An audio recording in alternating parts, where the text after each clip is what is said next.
So there are two main examples of how we might want to plan our cities to reduce the vulnerability of suburban households to higher fuel prices.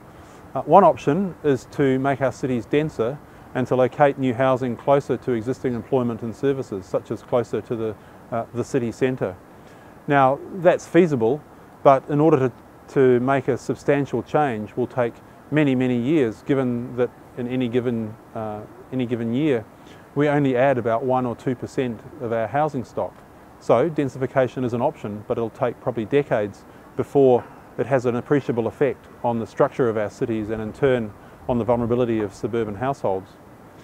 Now the second option, which I tend to favour, is that we need to achieve a much more equitable distribution of transport infrastructure in our cities, in particular public transport, and making sure that we expand our infrastructure networks so that they service those new housing areas on the urban fringe. Now there are very good models of how one can do that. It typically requires institutional processes that are able to plan and deliver very high quality public transport, and also an appreciation that it's not just infrastructure. We tend to think that we can't provide new public transport without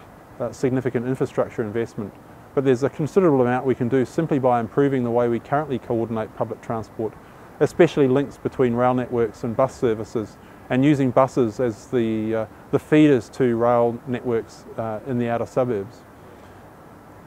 So I think the ethical consideration comes in quite strongly here, in that we've established an institutional and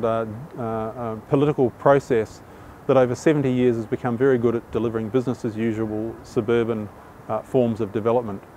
Part of the consequence of that is we've also seen relatively less affluent households locating in those outer suburban areas, chasing the dream of home ownership. Now that has an ethical dimension in this contemporary environment where we're seeing higher fuel prices putting pressure on households, the challenge of reducing our carbon emissions in terms of the global ethical questions. And our political institutional system hasn't yet got to understanding these challenges and problems from an ethical point of view. We've created urban systems that are highly regressive in terms of the impact they have on less affluent households. And I think the ethical question seriously needs to be raised in this context as to whether our planning processes, our planning systems, our transport investment and infrastructure investment, decision making, and the political assumptions that operate around those are actually geared to an ethical point of view and not simply just a rollout of business as usual, or allowing wealthy households to get away, in a sense, with capturing access to the best quality transport, best located in terms of the good jobs and the good public services.